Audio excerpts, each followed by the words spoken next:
Assalamualaikum to everyone. Hope you're well doing. I am starting my video with the greatest name of Allah Subhanahu wa Taala. Firstly, I want to tell you today our chapter is this and that. So this meaning is ये and that meaning is वो. This एक चीज के लिए use होता है and that भी एक चीज के लिए यूज होता है. And if you are new on my channel, so please subscribe my channel, press the bell icon button and like my video and share with your friends. So start. The way I said you to all, today our chapter is this and that. So firstly I want to tell you what is the meaning of this and what is the meaning of that. You can see this meaning is ये एक चीज के लिए इस्तेमाल किया जाता है and that meaning is वो एक चीज के लिए इस्तेमाल किया जाता है. So today I said you to all, today our chapter is this and that. Okay, and I clear meaning, what is the meaning of this and what is the meaning of that. So हमारे पास जो है this की meaning भी सामने दी गई है और that की meaning भी सामने दी गई है. अच्छा जी, खाली डिफरेंस ये है इन दोनों में कि हमारे पास जो उर्दू में हमने जो मीनिंग लिखी है सामने वो ऊपर आ गया ये और नीचे आ गया है वो. तो इस चीज से ये और वो से आप अंदाजा लगा सकते हैं कि ये जो है ये नियर थिंग्स की बात कर रहा है, यानी कि करीब चीजों की बात कर रहा है, और जो वो है वो उससे भी आप अंदाजा लगा सकते हैं कि वो जो है वो दूर की चीज़ों की बात कर रहा है, यानी फार थिंग्स की बात कर रहा है. यानी कि हम कोई दूर की चीज़ की जब बात करते हैं तो वहाँ पर फार लगाते हैं दूर की चीज़ों के लिए. ठीक है, अब ये करीब की चीज़ें और वो दूर की चीज़ों के लिए इस्तेमाल होता है. ठीक है, ओके. अब जो है this we use for singular thing and that we use for plural things, but this near things we use and that we use far things. Okay, in Urdu translate Urdu. Okay, this जो है हम करीब की चीज़ों के लिए use करते हैं और ये एक चीज़ के लिए इस्तेमाल किया जाता है. that जो है वो हम दूर की चीज़ों के लिए यूज़ करते हैं लेकिन एक चीज़ के लिए इस्तेमाल किया जाता है. दोनों एक एक चीज़ के लिए इस्तेमाल किए जाते हैं लेकिन जो है वो ये इनके इतना फ़र्क है कि ये करीब की चीज़ों के लिए, ये दूर की चीज़ों के लिए इस्तेमाल किया जाता है. अब जो ज़्यादा चीज़ों के लिए इस्तेमाल किए जाते हैं वो मैं आपको कल की वीडियो में बताऊँगी. तो देख सकते हैं, यू कैन सी ये जो है हमारे पास दिस वो हम यूज करते हैं सिंगुलर थिंग्स और दैट जो है हमारे पास वो हम यूज करते हैं प्लूरल थिंग्स. ठीक है, दिस और दैट दोनों का कॉन्सेप्ट जो है वो क्लियर हो सकता है आपको इस तरीके से कि this we use for singular things and that we use for plural things. ठीक है, सो अब ये भी बताती चलूं कि हम जो दिस यूज कर रहे हैं वो जो है वो करीब चीज़ों के लिए यूज होता है. किन चीज़ों के लिए होता है? करीब की चीज़ों के लिए, नियर थिंग्स. इसके नीचे हम इसकी मीनिंग भी लिख सकते हैं, करीब की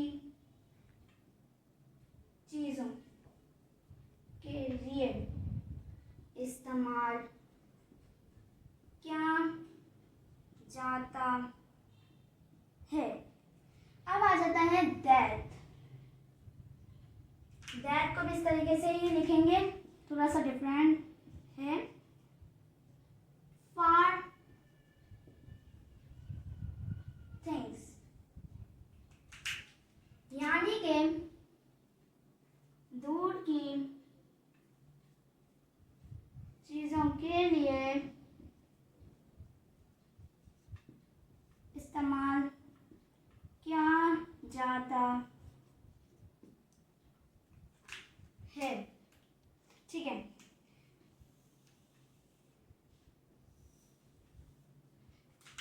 ये दिस का है और ये दैट का है. We use that near things, करीब की चीज़ों के लिए इस्तेमाल किया जाता है. We use that for far things, दूर की चीज़ों के लिए इस्तेमाल किया जाता है. ठीक है, अब जो है ये चैप्टर जो है टुडे वो चैप्टर इज़ वेरी इजी, बहुत आसान है.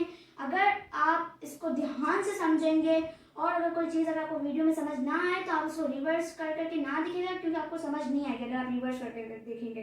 बिल्कुल एंड तक देखिएगा और बिल्कुल ध्यान लगा के आपका जो फोकस होगा, आपका माइंड पूरा वीडियो पे होना चाहिए, ठीक है, ना कि उधर उधर की बातों पर, ठीक है। आपका पूरा माइंड वीडियो पे चाहिए ताकि आपको ये चैप्टर जो है अच्छे से समझ आ जाए, ठीक है। And we don't have a place for right sentence of this and that, so we remove I remove these things so that I write this sentence and that sentence। अब इसको मैं उर्दू में ट्रांसलेट कर देती हूँ कि मैंने कहा कि मैं पास अभी जो है बोर्ड पे इतनी जगह नहीं बची, जिसकी वजह से मैं ये जो चीज़ें मैंने लिखी हैं वो रिमूव करूँगी। अगर लिख रही हो आप लोग को तो आप वीडियो को स्टॉप करके पहले आप अपने जर्नल में या जिसमें भी उतारते हैं उसमें उतारने के बाद, उसमें रिटर्न करने के बाद, रिटर्न यानी लिखने के बाद, ठीक है, उसके बाद आप लोग वीडियो को स्टार्ट करके आगे का आप समझ सकते हैं। सो इसको करते हैं हम रिमूव। खाली मैं यही मिटा रही हूँ नियर थिंग्स वाला।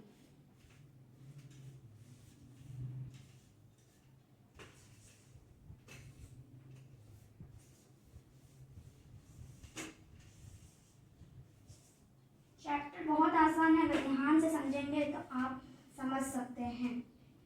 सही, चल अब हम सेंटेंसेस बनाते हैं। पहले हम दिस के सेंटेंस बनाएंगे और फिर दैट के सेंटेंस बनाएंगे।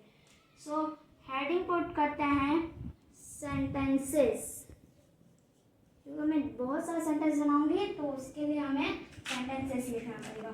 सो we have our first sentence is this is a bike scheme। Second sentence is this is a book। Third sentence is this is a pen। Fourth sentence is this is a well।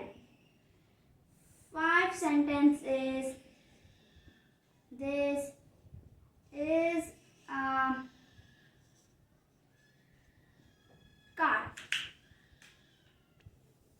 First sentence, second, third, fourth and fifth। So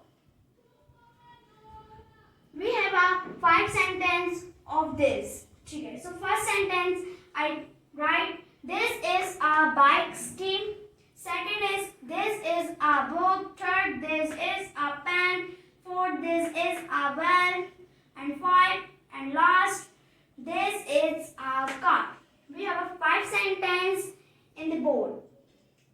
So first sentence meaning is ये bike की चाबी है। अब आप लोग सब सोच रहे होंगे कि यहाँ पर की तो कहीं है ही नहीं, तो की जो है वो हमारे पास ये अपोस्ट्रोफी एस जो हमारे पास दिया गया है, ये अपोस्ट्रोफी एस ये का की के लिए यूज होता है। ये जहाँ पर भी आपको इस तरीके से लिखा हुआ दिखे और उसके आगे अगर एस लिखा हुआ है तो वो क्या कहलाएगा, वो का की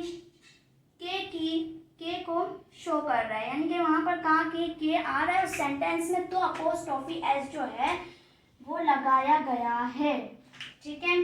ये अपोस्ट्रोफी एस, जिसके बाद कॉमा होगा, कॉमा नहीं कहलाता, ये अपोस्ट्रोफी एस कहलाता है। अपोस्ट्रोफी एस के बाद एस लगा होता है तो वो अपोस्ट्रोफी एस कहलाता है, जो का के जुमले में अगर होता है, यूज हो रहा होता है तो वो अपोस्ट्रोफी एस वहां पर लगाया जाता है। इस तरीके से मैंने यहाँ कह रही हूँ या ये बाइक की चाबी है तो ये दिस इज अ बाइक की, okay. Second sentence is this is a book, ये किताब है, ठीक है। Third is this is a pen, ये पेन है। This is a veil, veil कहते हैं अबाया को, ठीक है, जो लेडीज और स्टूडेंट्स कोई पहनते हैं वेल, अबाया को कहते हैं। दिस इज अ वेल, ये अबाया है। दिस इज अ कार, ये कार है। अब यहाँ पर सब में इस क्यों लगाया गया है, सब में इसलिए लगाया क्योंकि यहाँ पर एक चीज की बात हो रही है, सिंगुलर थिंग की बात हो रही है। यहाँ पर आप देख सकते हैं कि यहाँ सिंगुलर थिंग्स लिखा गया है और यहाँ पर भी सिंगुलर थिंग्स लिखा गया है। तो यहाँ पर क्या आएगा, इसलिए आएगा क्योंकि दोनों पूरे हर सेंटेंस में इस लगा गया क्योंकि सिंगुलर थिंग की बात हो रही है। दोबारा एक्सप्लेन और दोबारा पढ़ते हैं। दिस इज अ बाइक की, ये बाइक की चाबी है। दिस इज अ बुक, ये बुक है। दिस इज अ पेन, ये पेन है। दिस इज अ वेयर, ये अबाया है। दिस इज अ कार, ये कार है। ये सेंटेंस हो गए हमारे 5 सेंटेंसेस। अब इसको करते हैं हम रिमूव। और अगर आपको ये सेंटेंस उतारना हो तो आप दोबारा वीडियो को स्टॉप करके और ये सेंटेंस उतारने के बाद वीडियो को आगे जारी कर सकते हैं। और दो तीन या 5 सेंटेंस तो मस्ट आपको अपने माइंड से बनाने हैं, ना कि मोबाइल में से निकाल के, बल्कि अपने माइंड से आप बनाइएगा, ताकि इससे क्या होगा कि आपको सेंटेंसेस ही बनाने आ जाएंगे और आपको समझ भी आएगी। उससे पता चलेगा कि कितना स्टूडेंट को समझ आ गया है।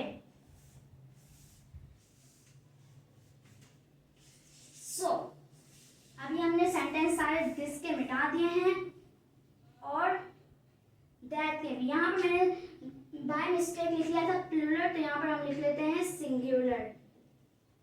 ओके, वीडियो में सिंगुलर का था लेकिन लिखने में मिस्टेक थी, प्लूरल है। ओके, ये अपोस्ट्रोफी एस भी आप अपनी वोकैबुलरी जो क्लास होगी उसमें मैं वोकैबुलरी में दोबारा बताऊंगी, लेकिन अभी आप वोकैबुलरी पोर्शन जो आप लोगों ने बनाया होगा उसमें आप ये लिख लीजिएगा अपोस्ट्रोफी एस काकी के लिए इस्तेमाल होता है। ओके, अब हमारे पास दैट का फर्स्ट सेंटेंस है। We have a first sentence of that. That is my friend.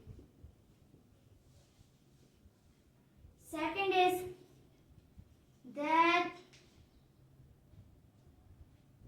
Is a cycle. Third is that is a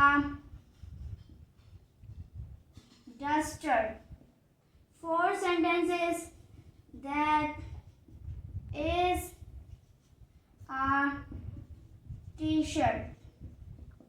And fifth sentence is that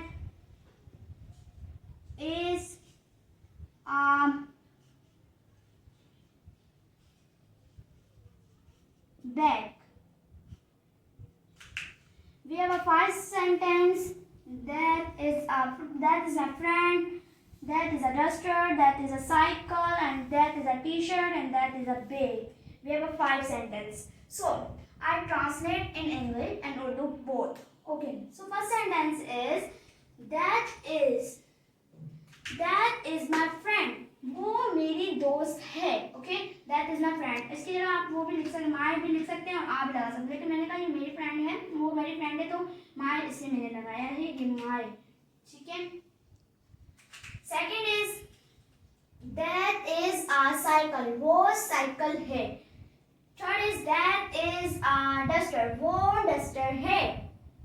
that is a T shirt. वो T shirt है. That is a bag. वो बस्ता है. ठीक है, bag कहते हैं बस्ते को, टी शर्ट कहते हैं जो टी शर्ट को कहते हैं, डस्टर जिससे हम रिमूव करते हैं बोर्ड वो, और साइकिल जिससे हम राइडिंग वगैरह या कुछ कर रहे होते हैं, साइकिल चलाए, वो साइकिल को इंग्लिश में उर्दू में साइकिल ही कहते हैं, और फ्रेंड को कहते हैं दोस्त, और माई मेरी या मेरा.